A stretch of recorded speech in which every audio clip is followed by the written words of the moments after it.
tanto, todas las ideas que presenten fuera de ese contexto serán rechazadas. Muy bien, ya tenemos el primer filtro analizado. Veamos el segundo, los planes. Los planes, vamos a definir los objetivos que vienen de la visión y la misión y vamos a definir las estrategias. No se olviden que los planes son planes estratégicos. Dentro de los planes, las ideas de proyecto que presenten los vecinos tienen que ser compatibles con el plan de desarrollo concertado inicialmente y absolutamente necesariamente. También con el plan de desarrollo institucional, con el plan operativo institucional y con el presupuesto institucional municipal. Por lo tanto, todas las ideas deben ser compatibles con los planes de desarrollo. El tercer paso, el tercer filtro son los programas. Y no se olviden que vamos a recibir estrategias que vienen de los planes y vamos a filtrar tácticas. ¿Esas tácticas cuáles son? Los programas estratégicos definen las tácticas. No se olviden que el Estado peruano hasta el 2011 tenía definidas 26 programas estratégicos. Quiere decir que toda idea de proyecto que se presente al presupuesto participativo que no sea plenamente compatible con una de estas 26 ideas será descartada. Sencillamente porque estas son los lineamientos claves que define el Estado peruano a la hora de destinar los recursos públicos con prioridad. Todo lo que escape a esto será desechado.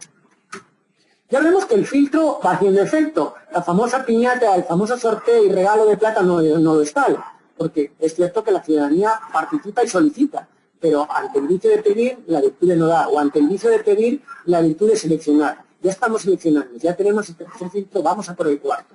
En el cuarto tenemos las tácticas de intervención, pero tenemos que definir técnicas. Los proyectos, básicamente, estamos hablando de proyectos SNIP.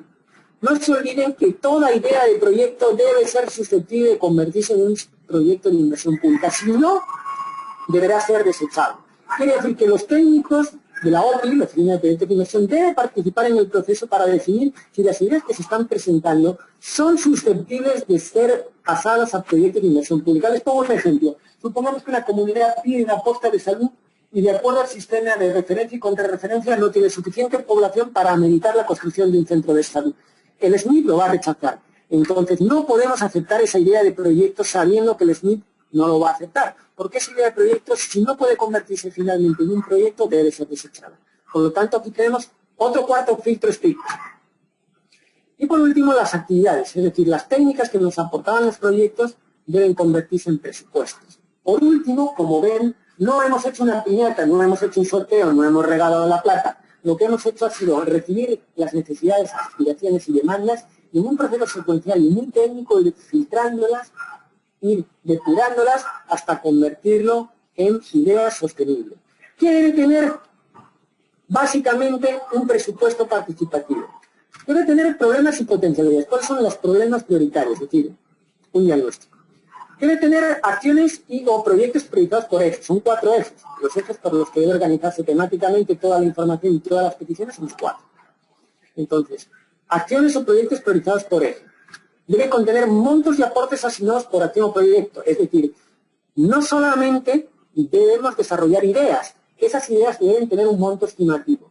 Por supuesto, solamente va a ser estimativo hasta que el sistema de inversión pública a través de la OPI ya aterrice esa idea en un proyecto de inversión pública y le dote de montos definitivos. Pero hasta que sea así, tenemos que asignarle unos montos aproximados. No se olviden que aprobaremos tantos proyectos cuanto el techo presupuestal nos permita y para eso debemos saber cuánto cuesta cada proyecto para que sumando todos, o cuánto cuesta cada idea de proyecto, para que sumando todas las ideas tengamos una idea aproximada de cuántas podemos aprobar. Entonces, tenemos que tener el diagnóstico de los problemas, una cartera de proyectos priorizadas, unos montos aproximados y, por último, unos compromisos y aportes de todos los actores. Es decir, tenemos que saber las comunidades o los interesados cuánto van a apalancar, cuánto van a poner en términos de mano de obra, de apoyo, de materiales.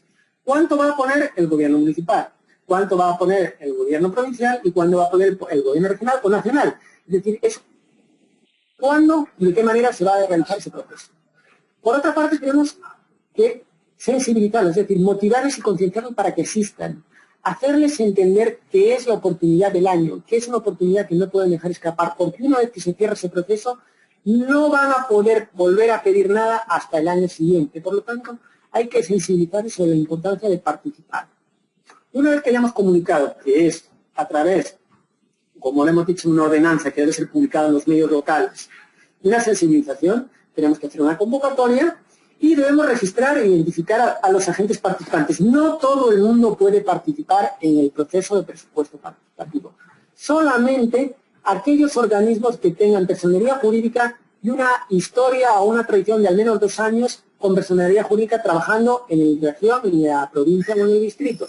Eso tiene algunas modificaciones en función de la ordenanza, porque cada municipio puede establecer criterios diferentes, pero suelen ser los que priman. Es decir, no estamos hablando de convocar a personas, sino convocar a actores colectivos, ya sean públicos o privados. Por ejemplo, Vaso de Leche, por ejemplo, Club de Madres, por ejemplo, CLAS, por ejemplo, productores de pescado o pescadores.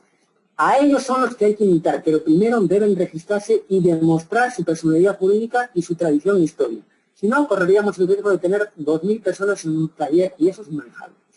Una vez hecho el registro, debemos capacitar a los agentes participantes para que estén preparados para abordar el proceso de una manera técnica, porque sabemos que los vecinos vienen a pedir con mucha necesidad y urgencia, pero tenemos que entender que también deben contar con criterios técnicos en sus solicitudes. Así completaríamos la fase 1 y pasaríamos a la fase 2. La fase 2 es la de convocatoria. Ya hemos dicho la convocatoria, la identificación y registro de agentes participantes, la capacitación. En la fase de concertación, bueno, la fase de concertación es el desarrollo de talleres propiamente dichos. Esos talleres, como les digo, son los que nos van a traer la cartera de proyectos, pero para eso tenemos que realizar una identificación y priorización de los resultados que queremos obtener. Y no se olviden que en este país ya se trabaja con presupuesto por resultados. Por lo tanto, los vecinos o los actores inscritos y registrados deben identificar inicialmente resultados. No sirve ir a pedir cosas ni a pedir proyectos. Debemos empezar por identificar qué resultados o cuáles son nuestras necesidades prioritarias y cuáles son los resultados que queremos alcanzar. Una vez identificados los resultados, tenemos que convertir esos resultados en ideas de proyectos. Una vez que tenemos las ideas de proyectos, tenemos que evaluar técnicamente esos proyectos pasándoles el filtro que han visto anteriormente. Y por último, una vez que hemos hecho la evaluación técnica y hemos definido cuáles son los prioritarios, hemos terminado el proceso. Una vez que tengamos definido una cartera de proyectos prioritarios validados y aprobados por la ciudadanía, hay que formular acuerdos y compromisos de que sea así y que el presupuesto sea destinado a esos proyectos con prioridad. Muy bien. Por lo tanto, necesitamos buscar el equilibrio entre lo que la ciudadanía quiere y lo que los políticos y los técnicos del municipio pueden ofrecer y pueden cumplir. Bueno, como ven, el proceso para identificar los proyectos tiene varios filtros, pero aparte de los filtros que les he dado, de que sea compatible con el plan de desarrollo, con la visión, con la misión, con los proyectos y con todo lo anterior, en este proceso que hemos visto anteriormente, en esta segunda etapa, vamos a filtrar los proyectos. Primero, la asamblea de asociados va a tener unas ideas de proyecto que pueden ser muy dispersas. Muy bien. Esas ideas de proyecto tienen que convertirse en resultados a obtener. Entonces, los talleres deben priorizar los resultados que queremos obtener. Un tercer filtro, que es la evaluación técnica de las ideas y proyectos con la sociedad civil para ir privándolas. Y un cuarto filtro, que es formalización de acuerdos, que es lo que hemos visto anteriormente. Entonces, sí tenemos una serie, una cartera de ideas priorizadas que deben convertirse en proyectos de inversión pública y que deben pasar al proyecto inicial de apertura, no antes. Hasta ahí no hemos tenido nada. Hasta que no hemos terminado todo ese proceso técnico, no estamos hablando de que esas ideas puedan pasar a un presupuesto. Además, el propio municipio debe